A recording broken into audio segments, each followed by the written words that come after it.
Some time ago, I had to take a job as a night attendant at an old county morgue in a quiet Pennsylvania town. In itself, it was an easy job, a 24-hour shift followed by 3 days of rest. Plus, as people in our profession like to joke, the clientele here was exceptionally cooperative. At first, of course, I was terrified as hell and disgusted to be around the dead bodies in the basement. But after a couple of weeks, the human psyche adapts and I got completely used to the constant sterile cold and the heavy stench of formaldehyde. On one cold autumn day, I clocked in for my regular shift. Toward the evening, old Mitch showed up in the office. This man had worked in this specific morgue for probably over 20 years, knowing every dark corner. He walked up to my desk, looked me straight in the eyes, and said in the very quiet voice, "Son, tonight, lock yourself inside in the night office with a deadbolt. And no matter what you hear, no matter what happens outside, do not dare to open that door. Tonight is the very bad night. All sorts of things can come here." Hearing this, I couldn't hold back. My intellectual arrogance took over and I literally snapped. I hit old Mitch with every rude epithet and mockery I could think of. It felt deeply insulting to me that an uneducated night watchman was trying to scare me, a man with a prestigious university degree, with some stupid children's ghost stories. Mitch listened to my tirade silently, his expression unchanged. He just signed and said quietly, "As you wish, I warned you." Then he turned around and walked away into the darkness of the corridor. By the end of the day, I probably wouldn't have even remembered this ridiculous incident, but one detail subconsciously alarmed me. Mitch was completely sober and his face was frighteningly serious. Usually he loved to drink and joked constantly, but not this time. Late in the evening, Dr. Andrews, our senior pathologist, stayed late at the morgue to talk with me about complex philosophical topics. We sat in the small night office, drinking strong coffee and arguing about life after death.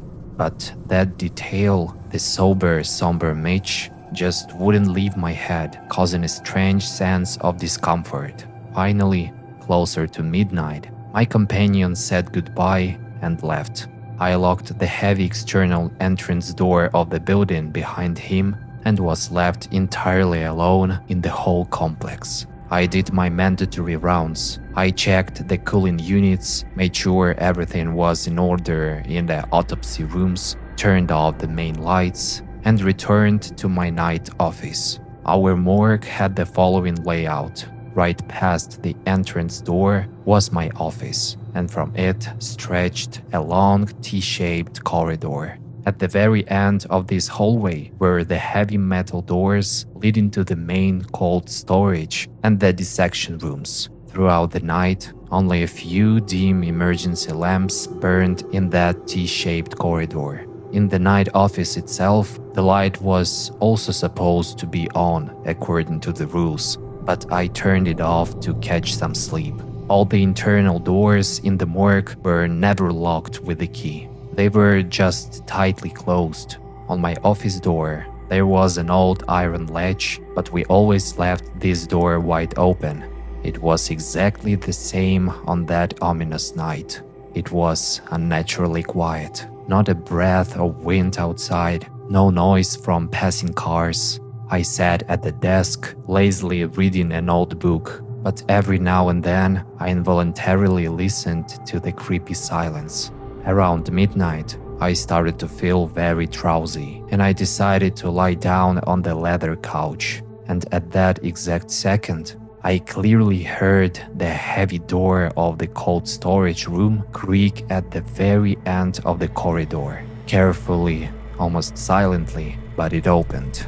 I slowly peeked out of the night office into the hallway. The space was flooded with the dim, scattered light of the lamps. Where the morgue doors were, it was solid darkness, and it was impossible to make out anything. I felt extremely uneasy. Trying to calm my frayed nerves, I thought it was just a draft from the ventilation system. I decided to go and check why the door had opened. To give myself confidence, I stepped deliberately hard, and my footsteps echoed in the hollow, heavy rhythm of the tiled floor. And then I noticed, no, rather felt with my sixth sense, ahead, in the depth of the black corridor, some barely perceptible wet movement. Mitch's words instantly flashed in my brain. Lock yourself in and don't come out no matter what happens. A freezing sweat broke out over me. I began slowly, step by step, back into the night office. I burst inside, slammed the door with a wild force, and sharply flipped the iron latch. In that exact moment, the rustle of fast, heavy barefoot steps rushed down the T-shaped corridor. They stopped right outside my door. For a moment, silence reigned, and then, from the outside, someone forcefully, violently yanked the metal door handle. The door gave way by a few millimeters, but the old latch wouldn't let it go any further. In the narrow gap, an indistinct, massive dark silhouette flickered, and a sickeningly sweet smell of decomposition instantly leaked into the night office. I screamed in terror, squeezed my eyes shut, and with wild strength gripped the door handle with both hands from my side. From the corridor, something horrific and maddening was persistently trying to break inside to get to me. It stretched the wooden door furiously, jerked the handle up and down, and chaotically fumbled with long fingers along the frames and walls. And all this madness happened in complete, dead silence. Not a single gasp nor heavy human breathing could be heard from behind the door. Only the suffocating smell of death and old formaldehyde poured from the gap. Together with the first rays of dawn, a dead silence finally fell over the corridor. No one was stretching the walls anymore. No one was forcing their way into my night office. But for a very long time, I physically could not open my hands and let go of the door handle. I just stood there, pressed against the wood, clutching the metal with my fingers, which had turned white from the wild tension. A persistent, loud ring of the intercom buzzed me back to reality and forced me to open the latch. The corridor looked completely normal and was empty. Because of this, for a second, it seemed to me that everything that happened at night was just a wild nightmare dream of an exhausted mind. The iron lock, as always, jammed badly, and it took me a long time to open it with my trembling hands. Finally, I succeeded. My relief shift worker was standing on a porch. "Man, you're a heavy sleeper, buddy. I've been ringing for an hour," he exclaimed, stepping inside. I instantly mumbled something about secretly drinking too much medical alcohol during the night, not hearing anything, and that basically it was best not to bother me today. The day was already in full swing, but I still couldn't bring myself to go home. I nervously smoked one cigarette after another on the porch of the staff entrance, desperately trying to convince myself that the nightly horror was just a hallucination. Dr. Andrews was standing next to me. He was cheerfully asking me about something. I answered him mechanically, while in my head only one obsessive thought was pounding. It was a dream. This simply cannot be real. Just then, a pale young intern quickly stepped out onto the porch. He was breathing heavily. "Dr. Andrews, we have a very strange, inexplicable case here," he said excitedly. "I was just preparing the corpse of that drowned man on the autopsy table, the one the police brought in from the river 2 days ago. Well, his fingernails are packed full of old white paint. And what's so strange about that?" Dr. Andrews exhaled lazily, ash flipping from his cigarette. "The guy could have been painting a fence or a boat before he fell into the water. Yes, sir, the paint is indeed dried and old. The intern swallowed, his voice trembling. But the thing is, all those deep cracks and tears on the corpse's fingernails, they are fresh and they are absolutely post-mortem. He was clawing at something with his hands well after his heart had stopped beating. They walked back into the autopsy room, arguing loudly, while I slowly dropped my cigarette and walked down the T-shaped corridor toward the door of my night office. I stepped closer.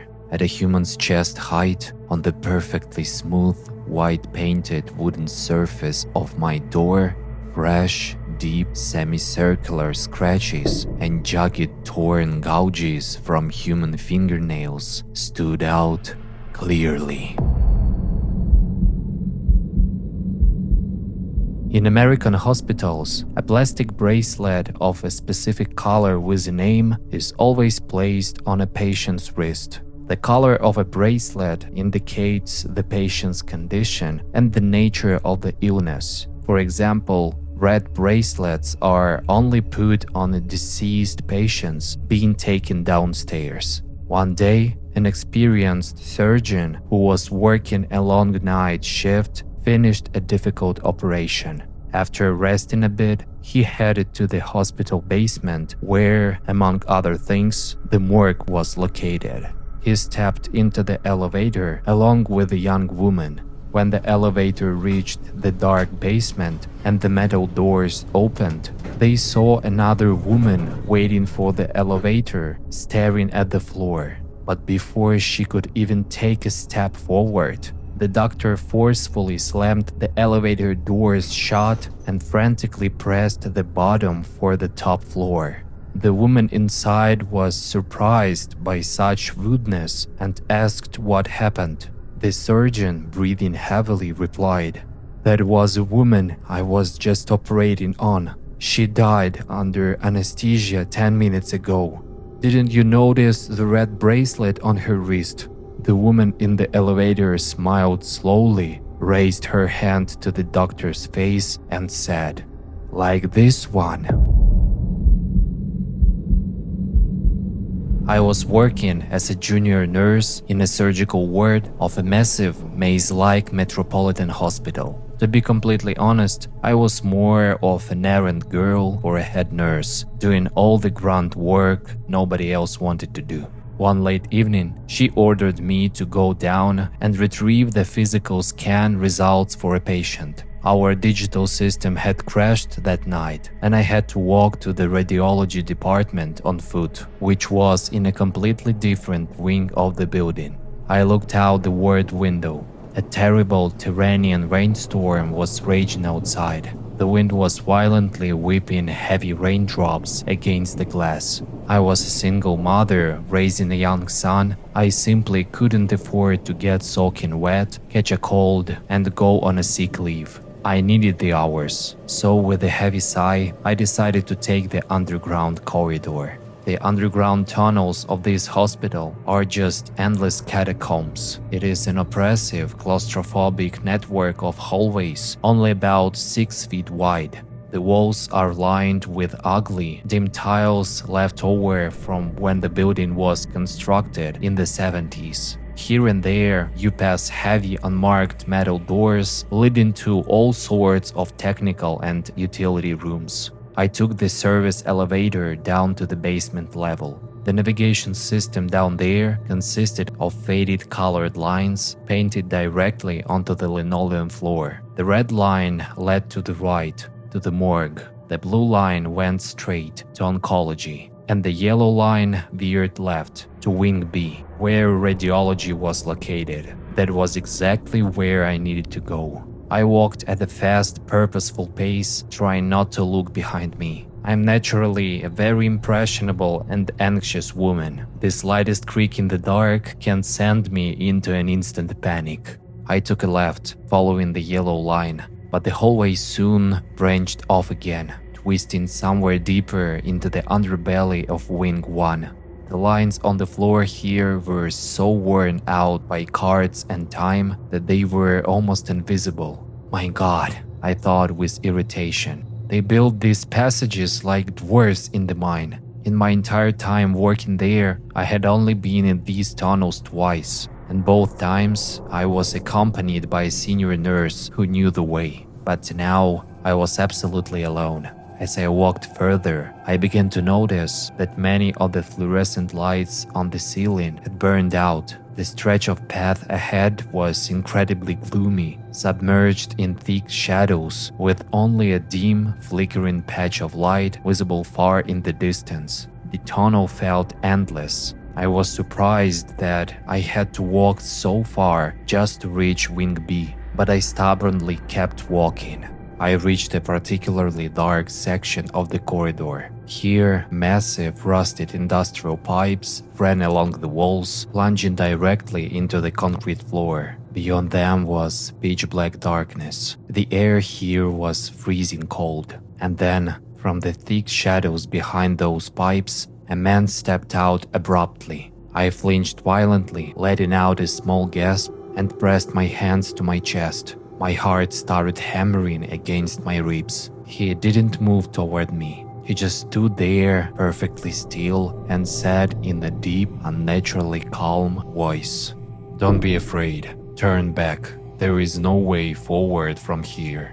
I swallowed nervously and asked in surprise, "Why?" He stared right through me and replied, "Because you took a wrong turn, mother. This path leads straight to the morgue." My eyes finally adjusted to the gloom, and I was able to get a good look at him. He was wearing an impeccably clean, crisp white bottom-down short. He had a thick, flawlessly groomed black mustache, but what struck me the most were his eyes. They were like small lumps of coal, absolutely dark, cold. He wasn't blinking. A deep sense of wrongness washed over me. Without saying another word, I turned around and walked timidly back toward the light. I reached the main intersection, found the correct faded sign on the wall, and hurried toward where the lamps burned brighter. Suddenly, I heard the heavy metallic rumble of freight elevator doors opening. Someone had arrived at the basement level. I saw two tired orderlies and a couple of medical students rolling out a metal gurney. On it lay a thick black body bag. The orderlies were explaining to the students how to navigate to the morgue's receiving area. I instinctively tagged along with their group. I was so terrified of being alone in those tunnels that I thought I would rather go outside and run through the pouring rain than wander around here alone again. I decided to just walk with them to the morgue lobby, because from there I knew the way to the ground floor exits. I walked with them.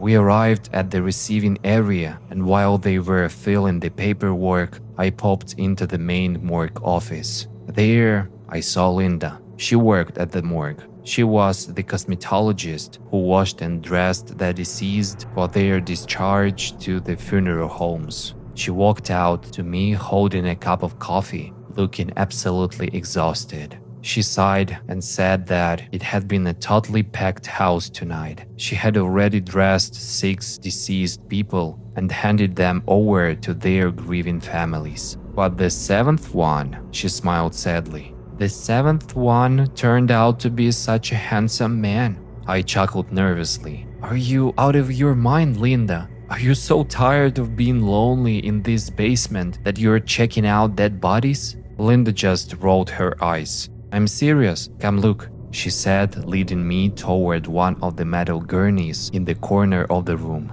She grabbed the zipper of the black body bag and pulled it down, revealing the face and upper chest.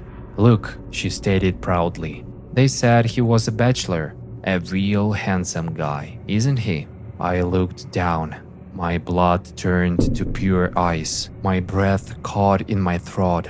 Lying in the bag was a dead man. He was wearing an impeccably clean, crisp white bottom-down short that Linda had just buttoned up. He had a thick black mustache, and his eyes, they were slightly open. Absolutely black, lifeless lumps of coal staring up at the ceiling. It was the exact same man who just 10 minutes ago had blocked my path in the dark tunnel. The man who told me I was heading to the morgue. I backed away from the table, unable to tear my eyes away from his pale face. I started screaming. I probably screamed so loud it made their ears ring, but I could never bring myself to explain to Linda why I was having such a violent hysterical breakdown. I just turned around, ran out through the double doors into the street, and sprinted to my car in the freezing rain. The face of that bachelor burned itself so deeply into my memory that I still see those coal black eyes in my nightmares. Ever since that exact night, no matter how hard it rains outside, I have never gone down into those hospital subterranean passages alone again. I was always deeply drawn to anatomy, and I genuinely wanted to be useful to sick people. Therefore, I enrolled in a prestigious medical school in Boston, Massachusetts. This chilling incident happened during my first year of studies, back in the 90s. As medical students, we regularly had practical classes in the university's old underground morgue. We participated in autopsies, practiced dissection, and assisted the senior doctors. On one of those long, exhausting days, toward the late evening, our practical classes finally came to an end. The professor left, and all the students, as usual, headed to the locker room showers attached to the morgue to wash off the heavy, clinging stench of formaldehyde. That evening, I stayed behind a little late. I was putting away my instruments and went to the showers when the rest of the students had already left. I spent about 15 minutes getting cleaned up, changed into my everyday clothes, and headed for the exit. To get to the main stairwell, my path required me to walk back through the large dissection hall. It was a long, freezing room where sheet-covered cadavers lay on the metal tables prepared for tomorrow's examinations. I quickly walked past the silent bodies, trying not to look at them. I reached the heavy metal door leading to the main corridor and pushed down on the handle. It didn't budge. I yanked it harder, but it was locked from the outside. The security guard must have assumed the basement was completely empty and locked everything down for the night. For some time, I aggressively tortured the door handle. Then I started knocking loudly and kicking the heavy metal with my boots. But the old door didn't even flinch. Time passed, and it was getting very late. I pressed my ear against the cold steel, but there were absolutely no sounds, footsteps, or signs of human presence outside. I didn't have a cell phone to call for help, especially since it was the 90s. Panic began to creep into my mind. How could they forget about me? I started screaming, hoping someone on the upper floors would hear me. After losing my voice, I finally realized with horror that there were no living people left in the building, just me and these coward bodies.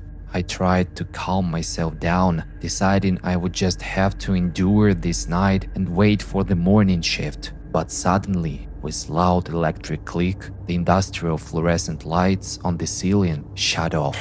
The building's automatic timer had triggered. The massive hall was plunged into pitch-black darkness. The only source of light now was the faint, eerie greenish glow from the emergency exit sign above the locked door. The thick darkness made the freezing hall feel absolutely suffocating. Finally, accepting my fate, I huddled into the far corner of the room, pulling my knees tightly to my chest. I closed my eyes, deciding to simply kill time by sleeping. The morgue was unnaturally quiet. I had just begun to doze off when the faint sound sliced through the silence. I tensed up, my eyes snapping open in the dark. It sounded like a soft rustle of fabric. I stared into the gloom, my heart racing, but I couldn't see anything moving. I took a deep breath and began to rationalize the fear away.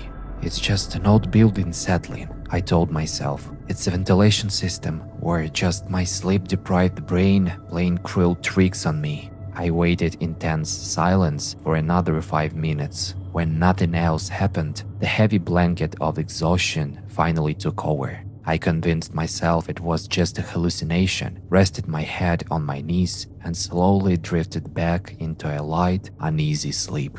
But I wasn't asleep for long. A sudden, much louder noise jolted me awake. This time, there was absolutely no denying it. It wasn't the building, and it wasn't the wind. It was the distinct sound of heavy plastic sliding against the wet metal. It came directly from one of the autopsy tables in the center of the room. My breathing completely stopped. I peered into the green-lit gloom, my heart beating so hard my ribs physically ached. At first, I didn't see anything, but then I noticed movement. The thick white sheet covering one of the bodies slowly, jerkily slid off the edge and fell onto the floor. I covered my mouth with both hands to keep from screaming out loud. The silhouette of a grown man was slowly sitting up on the stainless steel table. His movements were incredibly stiff and mechanical, as if he was fighting through deep rigor mortis. There was a sickening, wet crunch of popping joints in the silent room. Then, the corpse slowly swung its rigid legs over the edge of the table and slid down. Its bare, dead feet touched the cold tiled floor with a heavy, wet slap. He stood there for a few seconds, swaying slightly, trying to find his balance, and then the absolute most terrifying thing I could have ever imagined happened. Out of all the vast, dark space in that massive hole, he noticed me cowering in the corner.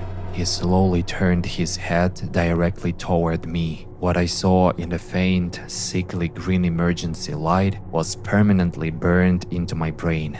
He had no eyes, just black, gaping eye sockets staring directly into my soul. His pale, stiff jaw was moving up and down, opening and closing silently, as if he was trying to say something to me from beyond the grave. An animalistic, paralyzing fear pinned me entirely to the wall. I blinked hard, praying desperately that it was just a severe sleep paralysis, a horrific, vivid nightmare that I would wake up from. But when I opened my tear-filled eyes, the creature took its first, clumsy, dragging step right toward me. He was walking, swinging his arms awkwardly, close in the distance. My survival instinct finally broke the paralyzing spell. I jumped to my feet, let out the loudest, most primal scream of my entire life, and bolted for the heavy metal door. I began pounding on it frantically with both fists, smashing my knuckles against the steel until they bled, sobbing wildly and begging for anyone to help me.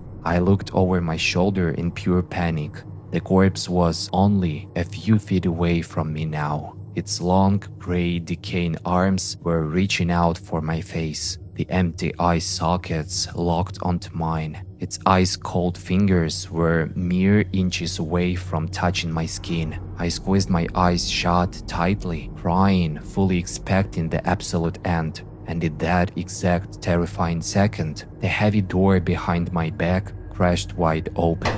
I fell backward into the brightly lit corridor, collapsing right into the arms of the startled night watchman. He had heard my desperate screaming during his routine patrol. The bright beam of his powerful flashlight cut deeply through the darkness of the anatomy lab. I looked back over his shoulder in absolute terror, but the hall was completely empty. There were no standing silhouettes. All of the dead bodies were lying peacefully on their steel tables, tightly and perfectly covered with their white plastic sheets. I spent the rest of the night in the security booth, shivering violently under the warm blanket and drinking liters of hot tea. When I hysterically told the old watchman what I saw, he didn't look surprised at all. He just nodded silently and smirked grimly, as if it wasn't the first time he had heard such a horrifying thing. Despite that living nightmare, I didn't quit medicine. I became a doctor, but since that night, I never, under any circumstances, stay alone in dark rooms.